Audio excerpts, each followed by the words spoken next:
From JBS Studios in Greater New York, this is the JBS News Update with Teisha Bader. I'm Teisha Bader with the JBS News Update for Monday, August the 9th, 2021. The Kingdom of Bahrain's Undersecretary for Political Affairs, Sheikh Abdullah bin Ahmad Al Khalifa, is in Israel, meeting with a number of Israeli leaders and officials, including today with Israel's President Isaac Herzog and with Israel's Foreign Minister Yair Lapid, who wrote of the meeting with the Bahraini leader, "We will continue to strengthen and develop relations between the two countries." Al Khalifa also met at Israel's foreign ministry with a group of the ministry's top diplomatic cadets. Managing Director Alon Ushpiz echoed the sentiment of Lapid, tweeting of the meeting, "Together, we will continue to develop the ties between our nations."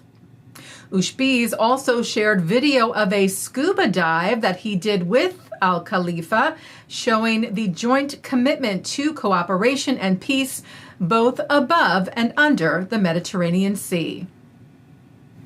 Jewish organizations condemned recent remarks from Congresswoman Rashida Tlaib made during a video conference call to the Democratic Socialists of America's National Convention last week, in which Tlaib seems to conflate the situation of Palestinians in Gaza to issues of racism in the United States, using, they say, anti-Semitic tropes in doing so. Tlaib speaks in her remarks of people behind the curtain controlling and profiting off of racism and broken policies. Earlier in the video, saying of cutting people off from water, they do it from Gaza to Detroit, and it's a way to control people, to oppress people, and it's those structures that we continue to fight against. The leaders of the Conference of Presidents of Major American Jewish Organizations wrote on Friday that in comments linking the situation in Gaza to unrelated conditions in Detroit, she described a shadowy force acting behind the curtains in both places and around the world, controlling a system which is designed by those who exploit the rest of us for their own profit. They wrote through Tlaib pointing to the tensions between Israel and Gaza and saying that they do it from Gaza to Detroit. It is clear that Representative Tlaib is suggesting that the Jews are the uniting factor. The conference leaders wrote, "We condemn these harmful, inflammatory remarks and urge those who are influential in every field to join in holding those who traffic in anti-Semitism accountable." Israel has sent a team of firefighters to Greece to help in battling the ongoing devastating blazes raging across the country.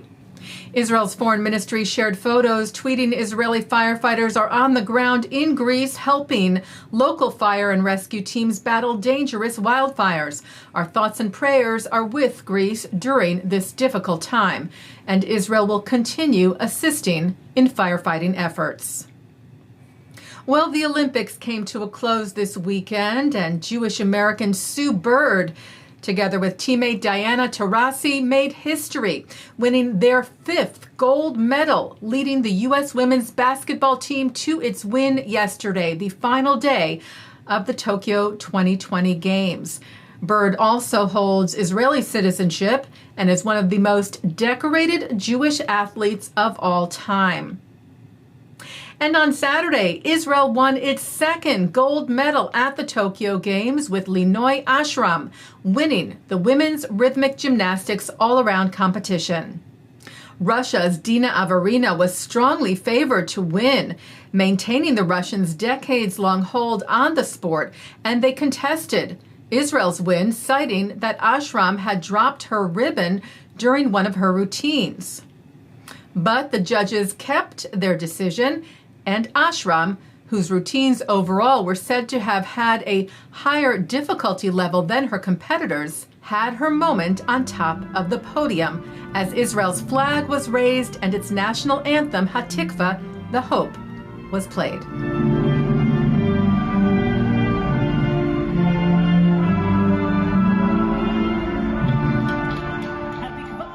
Taking a look now at our programming for tonight on JBS for Monday, August the 9th at 7 o'clock. It's the Wisdom of Dr. Ruth. At 7:30, the ADL looks at combating AAPI hate with panelists U.S. Representatives Ted Lieu, Judy Chu, and Grace Ming, and an address from Time's Up founder and CEO Tina Chen, who says today is a critical transformational moment to confront and combat all racism and hate. At 8 o'clock, JBS's Shahar Azani visits the Ben & Jerry's factory in southern Israel and speaks with CEO Avi Zinger on his experiences fighting the boycott of sales in Judea and Samaria and the cost of losing the franchise in 2022. At 9, Mark Golub speaks with the Muslim-Jewish comedy duo of Yeganeh Mafaher and Eitan Levine. At 10, it's a night of Jewish humor at the 92nd Street Y. And coming up next, it's Good Week Israel. And that's the JBS News Update for Monday, August the 9th, 2021. I'm Teisha Bader. Stay healthy, stay well.